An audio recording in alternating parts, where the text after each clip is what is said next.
الحمد لله رب العالمين والصلاة والسلام على سيد الأنبياء والمرسلين وعلى آله وأصحابه أجمعين. أما بعد، فأعوذ بالله من الشيطان الرجيم. بسم الله الرحمن الرحيم. إن أولياؤه إلا المتقون. صدق الله العظيم. بلغ العلا بكماله، كشف الدجى بجماله، حسنت جميع خصاله، صلو علیہ وآلہ.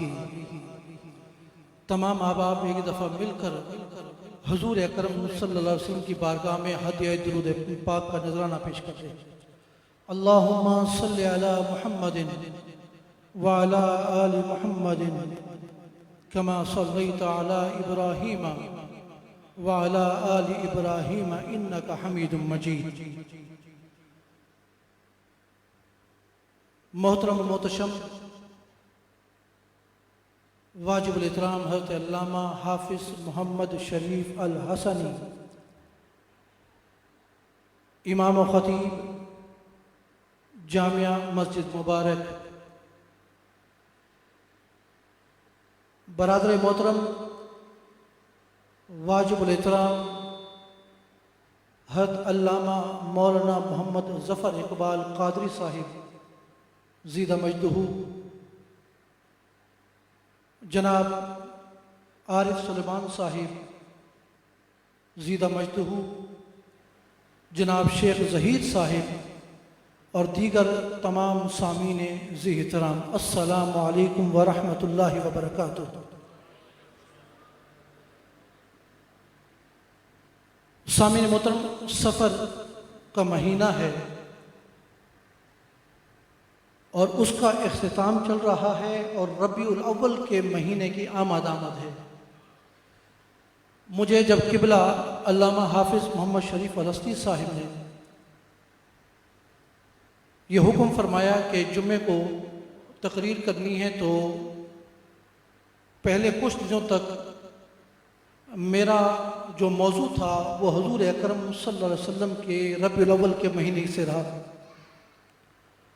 لیکن پھر سفر کا جب آخر شروع ہو جاتا ہے تو آراس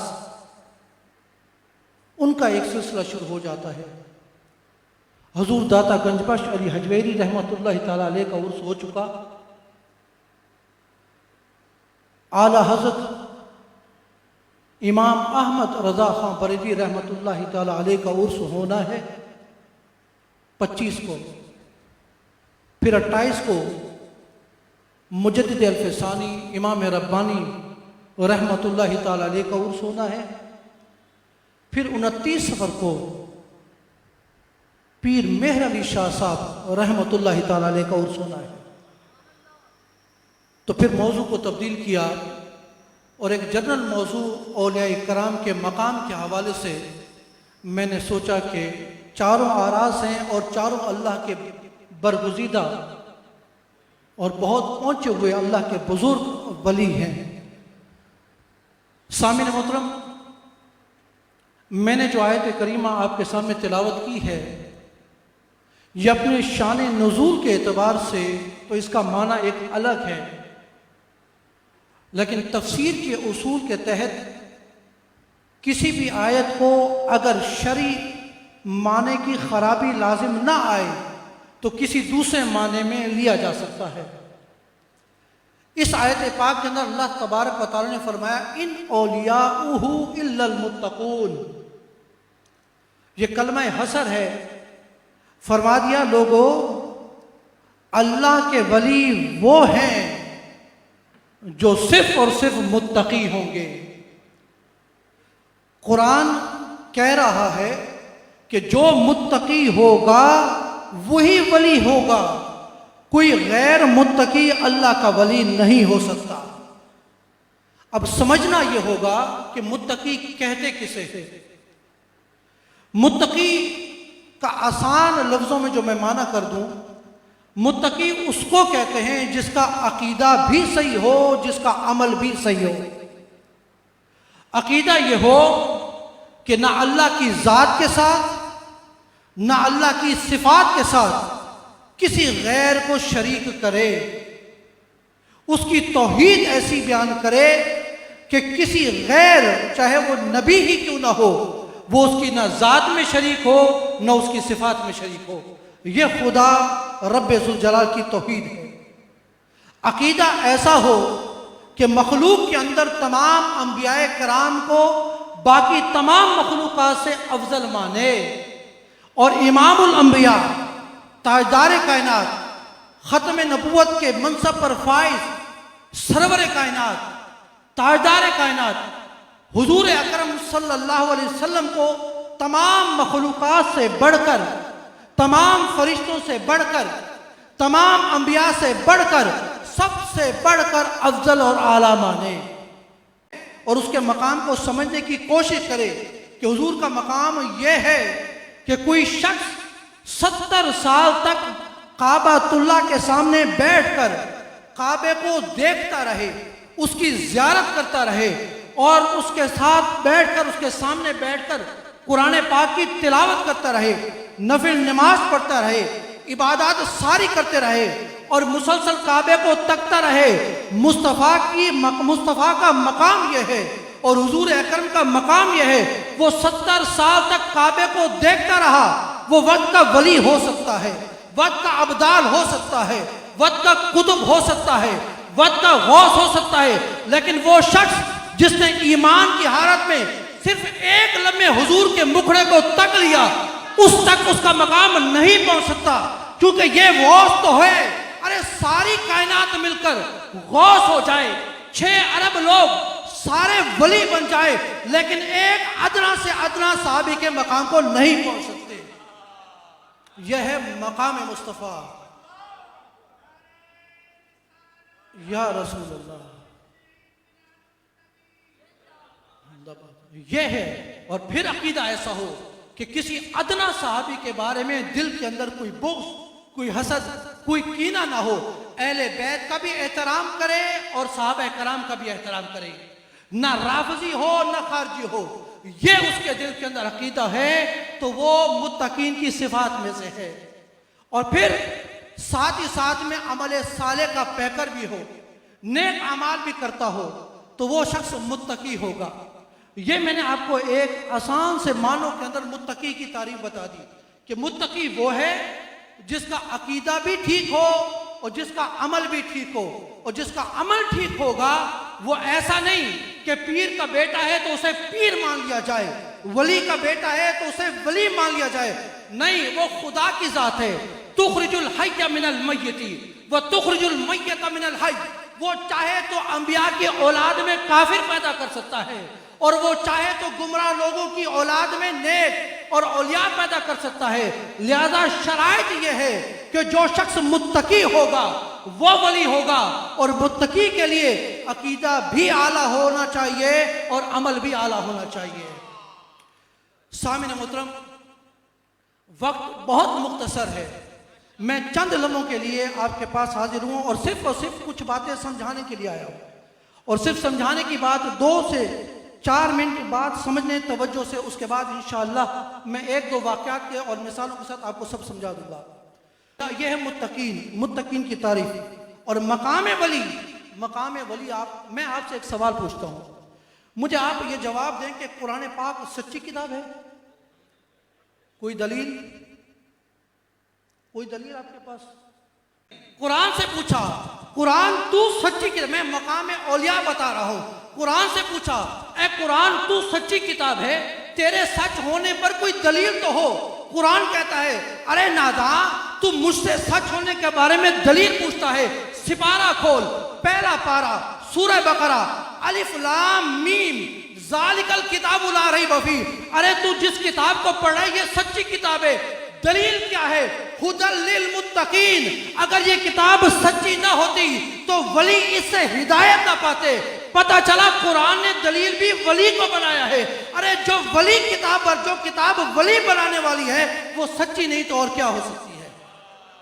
کمال ہے خدا کا، خدا کی محبت کا اندازہ کرے کہ قرآن کو سچ ثابت کرنا تھا تو پہلی آیت کے اندر ہی ولیوں کا ذکر فرما دیا۔ یہ ہے مقام اولیاء۔ سامنے اور ایک اور بات، تیسری بات وہ یہ بات ہے کہ تمام انبیاء کرام کم و بیش 1,24,000 انبیاء کرام آئے۔ اللہ تبارک و تعالیٰ نے تمام انبیاء کو معجزات عطا کیے، لیکن اصول یہ ہے کہ جس نبی کی امت میں جو ولی ہوگا وہ اسی طرز کی کرامت لا سکتا ہے۔ اگر حضرت عیسیٰ علیہ السلام کی نبوت کا دور ہو تو ان کے جو معجزات تھے، مردوں کو زندہ کر دینا، برس کے بیماریوں کو ٹھیک کر دینا، پیدائشی نبی نہ ہو اسے ٹھیک کر دینا، ولی ان سے بڑھ کر کرامات نہیں دکھا سکتا۔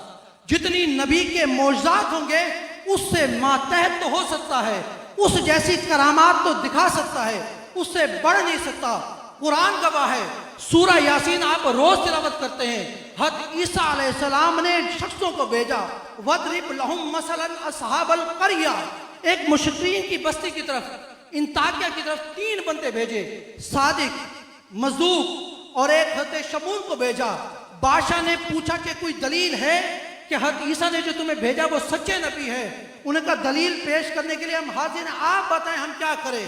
فرمایا تمہارا عیسیٰ مردوں کو زندہ کرتا ہے۔ اس بادشاہ نے، قرآن ہے، سورہ یاسین ہے، اس بادشاہ نے ایک مردہ پیش کیا، 7 دن ہو چکے تھے مرے ہوئے، ان لوگوں نے اللہ سے دعا کی، وہ مردہ زندہ ہو گیا۔ پتہ چلا جیسا نبی ہوگا ویسے اس کے اولیاء میں کرامت کا ظہور ہوگا۔ قرآن میں پڑھیں، حضرت سلیمان علیہ السلام تختوں پر بیٹھ کر ہواؤں کے سفر کرتے تھے، ہواؤں کے دوش پر سفر کرتے تھے۔ حضرت آصف بن برقیہ ان کی امت کا ایک بہت بڑا ولی تھا۔ جب حضرت آصف بن برقیہ سے حضرت سلیمان علیہ السلام نے فرمایا کہ تم تخت لے کر آؤ، 3000 میل کا فاصلہ ہے فلسطین سے لے کر یمن تک، تخت لے کر آؤ۔ حضرت آصف بن برقیہ نے کہا میں لاؤں گا۔ کہا کیسے لاؤ گے؟ فرمایا انا آتی کا بھی قبل ان یرتدا۔ قرآن کا ترجمہ پڑھنے والے جانتے ہیں، عربی گرامر والے جانتے ہیں کہ حضرت سلیمان علیہ السلام کے ولی نے کہا انا آتی کا بھی، با انصاف کے لیے آتا ہے، ملنے کے لیے آتا ہے۔ یہ نہیں کہا کہ میں کسی جن کو حکم دے دوں گا، جن کی طاقت تو پتہ چل چکی تھی۔ نہیں، یہ نہیں فرمایا کہ میں ہوا کو حکم دوں گا ہوا لے کر آئے گی، یہ نہیں فرمایا۔ فرمایا انا آتی کا بھی، میں خود جاؤں گا اور اتنے بڑے تخت کو خود اٹھا کر لاؤں گا۔ اور دیر کتنی، اے سلیمان تمہاری آنکھ ابھی جھپکے گی نہیں اور بلند نہیں ہوگی، قبل ان یرتدا طرفک، میں اس سے بھی پہلے تمہارے سامنے اور تمہارے قدموں میں تخت لا کر کھڑا کر دوں گا۔ یہ ہے حضرت سلیمان علیہ السلام کے ولی کی طاقت۔ سوال یہ پیدا ہوتا ہے سلیمان علیہ السلام خود لے آتے ہیں؟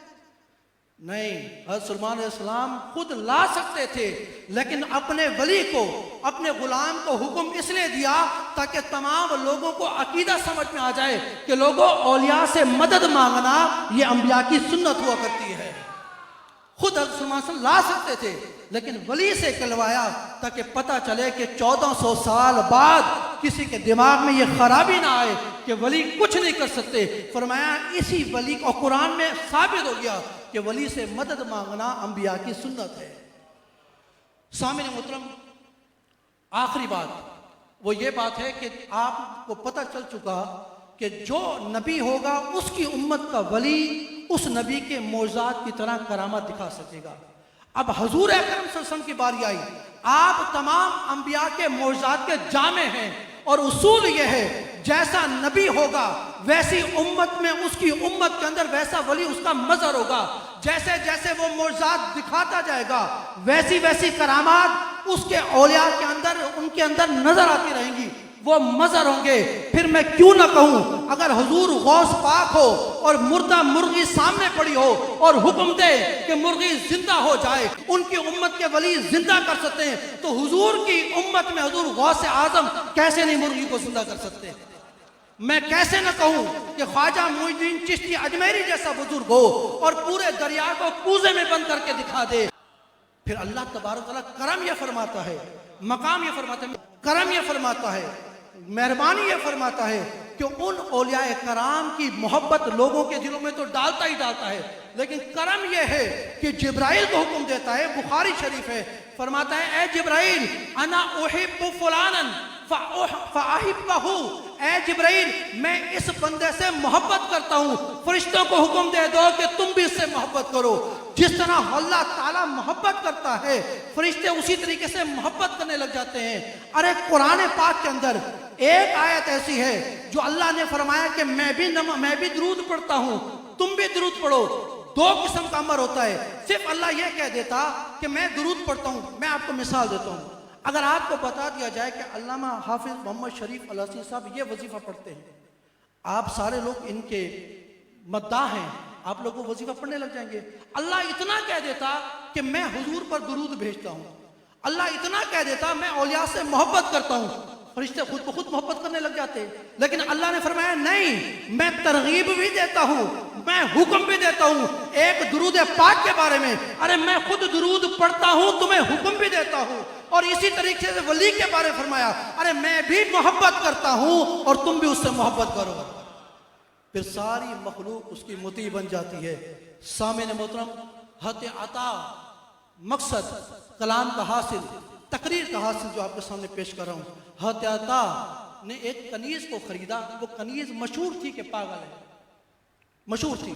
حد عطا کو اس پر ترس آ گیا کہ وہ بک رہی ہے، 7 دینار کی انہوں نے کنیز خریدی، گھر میں لے آئے، چلو ٹھیک ہے ان کو پالوں گا، پوسوں گا، کھانا وغیرہ دوں گا، رہائش دوں گا، اللہ تعالیٰ اجر عطا کرے گا۔ رات کو اس کو حجرے میں ٹھہرا دیا، آپ اپنے حجرے میں چلے گئے۔ آدھی رات کو آنکھ کھلی، جب اس کے حجرے کی طرف جاتے ہیں تو دیکھتے ہیں وہ کنیز مصلی بچھا کر سجدے کی حالت میں رو رہی ہے، عبادت کر رہی ہے۔ حد عطا کہتے ہیں میں حیران ہو گیا کہ یار یہ کیا ماجرا، یہ تو پاگل تھی، یہ تو مجنونہ تھی، لوگ اس کی تو کوئی قدر نہیں کرتے تھے، اور یہ مصلی بچھا کر دعا مانگ رہی ہے۔ کان لگا کر سنا تو دعا کے الفاظ یہ تھے، اے وہ ذات جو مجھ سے محبت کرتی ہے مجھ پر رحم فرما۔ حد عطا حیران ہو گیا یہ دعا کیسی ہے؟ لوگ تو دعا جب مانگتے وہ کہتے ہیں اے وہ ذات میں تجھ سے بہت محبت کرتا ہوں، تو میری مغفرت فرما، تو مجھ پر رحم فرما۔ اور یہ عورت واقعی پاگل ہے، دعا مانگ رہی ہے اے وہ ذات جو مجھ سے محبت کرتی ہے مجھے معاف فرما۔ وہ نماز فارغ ہوئی، حد عطا نے سوال پوچھا کہ لوگ تجھے پاگل سمجھتے تھے، واقعی تو پاگل ہے، ایسے دعا نہیں مانگی جاتی۔ دعا کا طریقہ یہ ہوتا ہے کہ کہتے ہیں اے باری تعالیٰ میں تجھ سے بہت محبت کرتا ہوں، تو مجھ پر رحم فرما۔ اور تو کہتی ہے کہ اے باری تعالیٰ تو مجھ سے محبت کرتا ہے، تو مجھ پر رحم فرما۔ تو اس عورت نے کہا پاگل میں نہیں، پاگل تو ہے۔ اس نے کہا کیوں؟ فرمایا اگر وہ ذات مجھ سے محبت نہ کرتی تو ساری کائنات اس رات کے اندھیرے میں سو رہی ہے، اور اس نے صرف مجھے جگا کر یہ توفیق دی کہ میں مصلی بچھا کر اس کی عبادت کر رہی ہوں۔